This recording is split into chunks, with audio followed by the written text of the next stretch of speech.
Hello friends, मेरे story channel में आप सबका स्वागत है। आज की हमारी कहानी है चरित्रहीन। क्या हुआ जी, इतने घबराए हुए क्यों हो?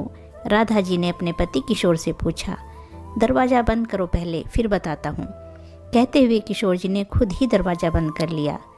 अरे बाहर मेहमान हैं, बेटी को हल्दी लग रही है, मेहमान क्या कहेंगे? कुछ तो बोलिए, भगवान के लिए मेरा दिल बैठा जा रहा है। वो कैसे बोलूँ, समझ नहीं आ रहा। पर हुआ क्या? आपकी घबराहट देखकर मुझे भी बहुत बेचैनी हो रही है। रितु की माँ, सुनो, लड़के वालों का फ़ोन आया था, घर बुलाया है, बोला ज़रूरी बात करनी है। मुझे तो चारों तरफ सिर्फ अंधेरा ही अंधेरा दिख रहा है। कहीं उन्हें रितु का सच ना पता चल गया हो, फिर हम क्या करेंगे? हे भगवान, तीसरी बार शादी टूट गई तो फिर हमारी बेटी घर पर ही रह जाएगी। 33 साल की हो गई है रितु, समाज में किसी को मुंह भी दिखाने लायक नहीं रहेंगे, और रितु तो पहले से ही शादी के खिलाफ थी। हे प्रभु, अब बस बहुत हुआ। कब तक उस गलती की सज़ा हम लोगों को देगा? अब तो यह अंधेरा हमारे जीवन से हटा दो। तुम चिंता ना करो रितु की माँ, मैं अपनी बेटी के जीवन से उस अंधेरे को हटा कर ही रहूँगा। बदले में चाहे मुझे कुछ भी कीमत चुकानी पड़े। मैं जाता हूँ, तुम यहाँ सब संभाल लेना, किसी को भी यह बात पता ना चले। जी ठीक है, पर बात बिगड़े ना बस, रितु की माँ ने कहा। किशोर जी जैसे ही लड़के वालों के घर पहुँचे, उनके अंदाज बदले हुए थे। अमित के पिता ने कहा, किशोर जी बाहर आइए, बात करते हैं। जी जी ज़रूर, कहिए, क्या कहना था? जी हमें प्रिया का सच पता चल गया है, और इसी की वजह से उसकी पहले भी 2 शादियाँ टूट गई थी। क्यों, सही कहा ना मैंने? सिर झुकाए हुए किशोर जी ने स्वीकृति में सिर झुका लिया और हाथ जोड़कर खड़े हो गए। सिर्फ इतना बोल पाए, रितु निर्दोष है, और रो पड़े और बोले, अब हमारी इज्जत आपके हाथ में है समधी जी।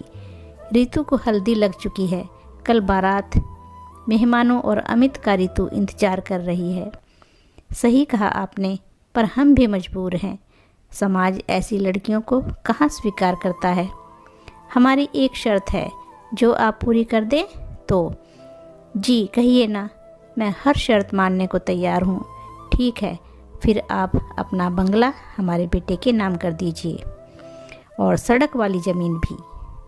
वैसे भी आपका बेटा कौन सा छोटे शहर में रहने वाला है, आगे चलकर वह किसी और को बेच दे। इससे अच्छा है कि आप हमारे नाम ही कर दीजिए। पर अच्छा ठीक है, लेकिन बारात आने पर ही मैं यह पेपर साइन करूँगा। अमित के पिता बोले, ठीक है, पर यह बात हमारे और आपके बीच ही रहनी चाहिए। किशोर जी घर आने लगे तो पलट के सिर्फ इतना ही कहा कि अमित को भी यह बात पता न चलने पाए।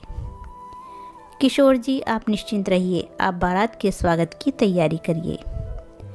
इधर रितु की माँ किशोर जी का बेसब्री से इंतजार कर रही थी। पलकें घर की चौखट पर टिकी हुई थी। किशोर जी को आता देख उनके पास जाने का सोचा तो उन्होंने आंखों से सब ठीक होने का इशारा किया। रितु की माँ के कदम वहीं रुक गए, पर अनहोनी की आशंका उनको हो चुकी थी। रितु ने अपने माँ पापा के चेहरे की बेचैनी को भांपते हुए पूछा, क्या हुआ माँ? कुछ भी नहीं। ऐसे क्यों पूछ रही है? बेटा कोई बात नहीं, तो कल चली जाएगी ना, बस यही सोच रही थी कि तब कैसे रहूँगी। अगले दिन शाम को बारात आनी थी। किशोर जी ने सारी बात अपनी पत्नी और बेटे को बुलाकर बताई कि अब यह घर रितु के ससुराल वालों के नाम हो जाएगा। रितु की माँ ने कहा, लेकिन हम कहाँ जाएंगे जी, और बेटा मयंक भी अभी पढ़ रहा है। कोई बात नहीं माँ, दीदी की खुशी से बढ़कर ये घर मेरे लिए नहीं है, और 1 साल बाद तो मेरा MBA पूरा हो जाएगा, तब हम नया घर ले लेंगे, और तब तक कहीं किराए का घर देख लेंगे। इतना सुनते ही रितु की माँ रोने लगी। किस बात की सज़ा मिल रही है हमें? काश वह अंधेरा आता ही ना हमारे जीवन में। दरवाजे के बाहर खड़ी रितु यह सब बातें सुन चुकी थी, सब सच्चाई उसके सामने थी। दूसरे दिन बारात दरवाजे पर थी, तभी अमित के पिता ने किशोर जी को बुलाया। किशोर जी जैसे ही उनके पास गए, उन्होंने तुरंत पूछा, काम हो गया तो आगे की बात करें। तभी पीछे से रितु की आवाज़ आई। हाँ, हो गया अंकल जी, पुलिस बाहर खड़ी है आपके स्वागत में। अमित के पिता का गुस्सा 7वें आसमान पर था। उन्होंने बोला, तुम्हारी इतनी हिम्मत कि हमारी बेइज्जती करो, चरित्रहीन कहीं की। इसीलिए 2 बार तेरी शादी टूटी। तुझसे कौन शादी करेगा जो पहले ही अपनी इज्जत गंवा चुकी हो। वो तो तेरे बाप पर तरस खाकर हम तैयार हो गए थे शादी के लिए। अगर तेरा सच यहाँ लोगों को पता चल जाए तो तुझसे कोई भी शादी नहीं करेगा। जीवन भर कुंवारी रह जाएगी, समझी। फिर तो बहुत अच्छी बात है अंकल जी।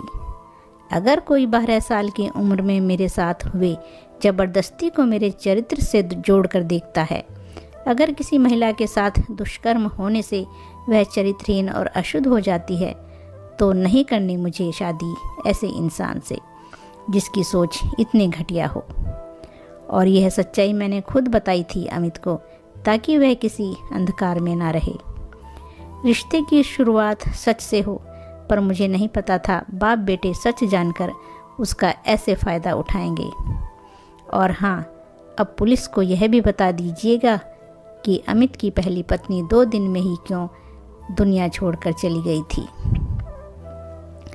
किशोर जी राधा की तरफ देखने लगे तो राधा जी ने कहा, यह क्या बोल रही है रितु।